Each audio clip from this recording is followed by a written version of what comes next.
Welcome to Tanglish to English channel. My dear friends, இன்றைக்கி நம்ம பார்க்க போகிறது வென் டு யூ ஒரு காரியத்தை நீ எப்போ செய்ய போகிறேங்கிறதுக்கு வென் டு யூ பயன்படுத்துவோம் இல்லையா? அது வேறு விதமாகவும் பயன்படுத்தலாம். வாட் டைம் டு யூ அப்படி கூட பயன்படுத்தலாம். காலை சிற்றுண்டியை நீ எப்போது சாப்பிடுவாய் அப்படின்னா what time do you have breakfast. At கூட போடணுன்னு அவசியம் கிடையாது. At what time do you have your பிரேக்ஃபாஸ்ட்டுங்கிறதும் தப்பு கிடையாது.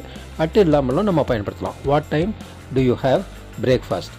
Okay, I have my breakfast at 7 o'clock, I have my breakfast at 8 o'clock. அந்த மாதிரி ஆன்சர்ஸு இருக்கலாம். இதையே ஃபார்முலா நம்ம பயன்படுத்துகிறோம் இல்லையா? When do you have your breakfast? I have my breakfast at 7 o'clock. ஓகேவா? When do you get up? I get up at 6 o'clock. What time do you get up? I get up at 5:30.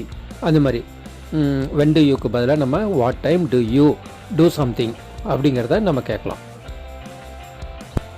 நீ எப்போ உன்னுடைய வேலைக்கு வீட்டை விட்டு கிளம்புவ அப்படிங்கன்னு கேட்கும்போது what time do you leave for work கேட்கலாமா? When do you leave for work அதுவும் கேட்கலாம். அப்போ நம்ம என்ன பார்க்குறோன்னா ரெண்டு விதமாக கேட்குறத நம்ம அங்கே பார்க்குறோம். வென் டு யூ பார்த்தோம், அடுத்தது வாட் டைம் டு யூ போட்டுட்டு அதுக்கப்புறம் டூ சம்திங் அப்படிங்கிறத நம்ம பார்க்குறோம். இப்போ when do you go to bed கேட்கலாமா? எப்போ நீ ராத்திரி தூங்க போவ, எத்தனை மணிக்கு படுக்க போவ?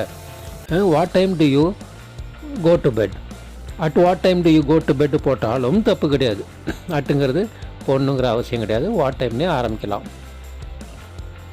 இன்னொரு எக்ஸாம்பிள் சொல்கிறேன் பாருங்கள். What time do you get up? I get up about 8:15. நீ எப்போ எழுந்திரிப்ப? நான் 8:15 எழுந்திரிப்பேன்.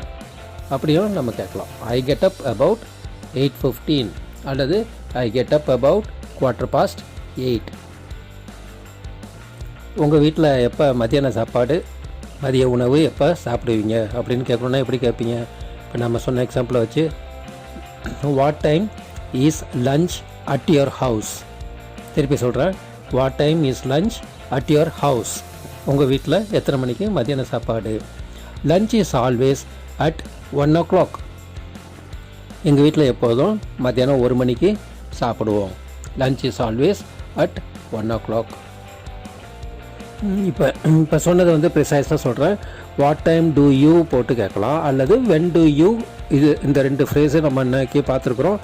இது உங்களுடைய சென்டென்ஸில் வச்சு நீங்களும் ப்ராக்டிஸ் பண்ணிக்கோங்க. சிச்சுவேஷனல் கான்வர்சேஷனுக்கு இது ரொம்ப யூஸ்ஃபுல்லாக இருக்கும். அந்த சிச்சுவேஷன்ஸில் நம்ம பயன்படுத்துறதுக்கு ரொம்ப யூஸ்ஃபுல்லாக, ரெண்டுமே உங்களுக்கு ரொம்ப யூஸ்ஃபுல்லாக இருக்கும். Okay friends, it's time for me to take leave of you.